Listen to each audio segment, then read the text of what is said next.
Feeling like a shark in a shrimp tank. Big fish, small pond in the shrimp tank.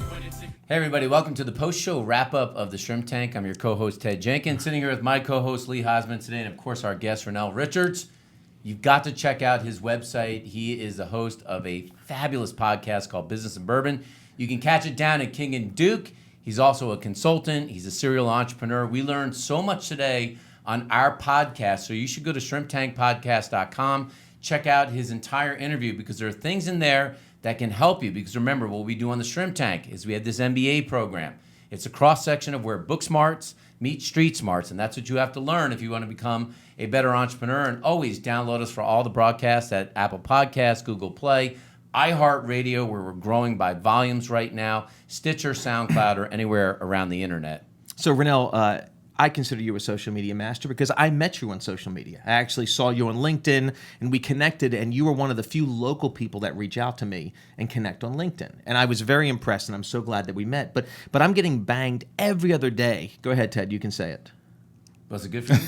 Possibly. But I am getting banged every single day by Congratulations. Thank you. Say that. So congrats. From a different person on LinkedIn constantly wanting to meet me, introduce themselves, and most people are not local. But they're just trying to reach out and try to do a commodity sale and let me utilize their services in some way. And it almost detracts me from meeting people on social media. What's your experience with that? Because I'm very fortunate to have met you this way, but the majority are not people that I would either take the time with or have the time to just have a remote relationship.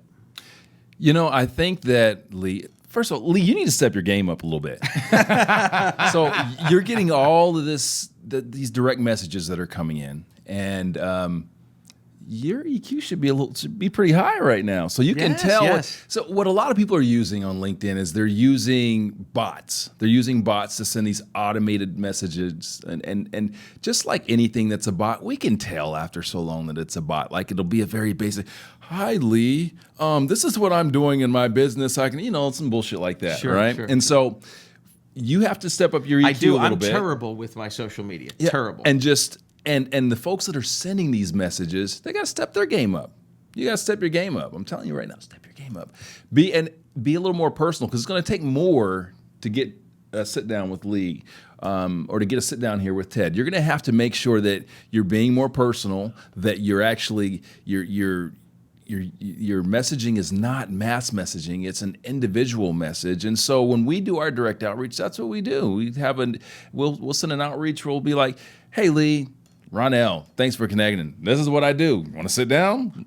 Simple as that, right? Fair. Yeah, but see, Ronnell, the problem with me, respectfully, is I was raised in a very respectful fashion that if someone reaches out to you, you always get back to them. Yeah. So I get caught in this pattern, whether it's a bot or it's someone else, I'm always responding back to someone out of courtesy. So it's a very difficult position I'm in. Well, if they're not being courteous to you and how they're reaching out, they don't deserve a reply from See, you. I need friends like you, Ronnell. You do? to keep Well, me you in do. line. That's true. Very, You've very got good. them I now. like that. It's good. I'm reflecting back and thinking that Lee sounded a little bit like Charles Barkley when he said terrible. Terrible. Yes. The Terrible. round Something mound like of that. rebound, Ted. Now, That's you exactly right. interview a lot of entrepreneurs, and I think people that are watching this, and they're thinking about, I'm a entrepreneur, and I want to become an entrepreneur. Yes. What are one of the biggest mistakes that you see entrepreneurs make that maybe we can tell our folks, don't make this mistake? I've just seen it a million times. Well, first of all, that list is about 10,000 things long. So I'm going to narrow it down to a couple of things. One, just because you're passionate about something doesn't mean it's a good business idea.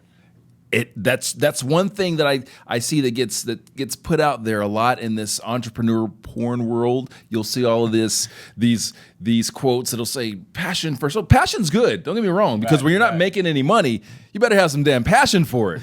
But just because you're passionate about it doesn't mean that it's going to be successful. So vet it out. Find people that that can help you to vet that business idea out. Make sure you do your research. Make sure that it's something that people want. Like if I'm in Atlanta and I'm selling ice scrapers, I mean, we get ice like once a year. Right. It's not going to work, right? So that's the first thing that I would say. Second, hang in there. It's going to take a minimum of 2 years for you to start to see your business turn. And a lot of people fail because they don't have finances in place to be able to last that long, or they just give up a little bit too early. For my personal experience, it's like right at that darkest moment where I'm like, oh shit, what am I gonna do? I'm totally leveraged out, but I've been doing what I needed to do up to that point, right? I've been taking those steps to be successful, but right at its darkest point, it's when you hit that corner and it turns around. I know it's a cliche. It's, what do they say? It's the darkest before dawn. Absolutely. Right? But No, it's true though. It's very, very true. Well, so Ronnell, I've watched your social media again. I watch your shows, but I also watch you on a personal note with it. And you let a lot of people into your personal world. Have you had any situations where people have crossed the line or they've gone too far? Or where exactly do you draw the line on letting people into your personal world through your social media? Well, first, let me tell you why I do that. I want people to get an insight into who I am, right? So when we sit down and we meet in person, because all of your social media, all of your marketing, if you're in sales, it all should be focused on having real connection, sitting down and meeting people. When they sit down with me, I want them to say, oh my God, he's the same guy. Like that's that guy, right? And that's the greatest compliment that someone can give to me. So as it relates to how much I share, I mean, I don't share everything, Lee. like, you're not getting any videos in my bedroom or anything. Fair. But I try to share enough to give people really an insight into who I am, my personality. So most of the things that I share are more about, hey, what's his personality like? Because that's what people are going to want to do business with you and want to buy from you based upon your personality. Who are you? Is this someone that I can trust? Is this someone are they the real deal or are they fake?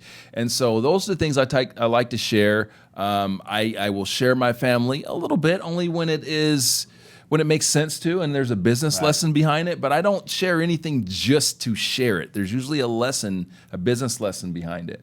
Well, I will tell you this much. No question, follow this man because we've spent a lot of time or some time together, and we're going to be spending a lot more time together. We already have something planned. So there's no question I would follow this man. And if they want to follow you, how do they get in touch with you to either listen to the podcast, meet with you even if they have business to do as a business consultant? And I know one of our friends at the studio, Rick Hale, from Keller Williams, he's has over 2,000 agents with the heart of Atlanta. Ronnell is now going to do a speaking engagement at Rick's location. That's pretty awesome. Some of his top people. So thank you, Rick, for listening to this man and meeting with him. But if you want to be just like Rick Hale and get in touch with this man, how do they get in touch with you? First of all, I want to clarify when you first made that comment, I did one of these because this guy with the big guns here, he's going to work me out. I thought I was a fitness guy, but this guy. We're going to see. Let's involve the assault bike. That's all I'm going to say. We're going to work together, my friend, and we're going to have fun together. All right. That's all that matters. But how do people get in touch with you? So if you guys want to get in touch with me, RonnellRichards.com. Everything Ronnell is on RonnellRichards.com. You can find me on LinkedIn, Ronnell Richards, RONNELL, Richards. Instagram, I'm a business.man. Twitter, I'm a biz.man. So I'm a businessman is my thing. I like that. Well, I have to say today, we've got to declare something after this show, guys, and that is watch less porn. Now, you're probably watching a lot. You probably are. But I'm recommending you watch less, and what I recommend is you watch less entrepreneur porn because that's what we learned from Ronnell today because all you see today on social media is the glory. You see people driving a Lamborghini. You don't know if they can afford it or not. Or you see them poolside with a bunch of babes. You don't know if they're real or they're not, or they just hired them for the day. But all you see is what's the supposed success that people are happening. What being an entrepreneur is about is the average overnight success takes 15 years. Now, it may not take you a full 15 to become successful, but it will take you 3 to 5 years to see daylight. So focus on the task at hand. Hire the right people. Think about driving top-line revenue. And most importantly, think about putting systems in place so you can create a scalable business. And if you do that, you can watch less porn and still be successful as an entrepreneur. And that's the post-show wrap-up of the Shrimp Tank. I've been feeling like a shark in a shrimp tank. Big fish, small pond in the shrimp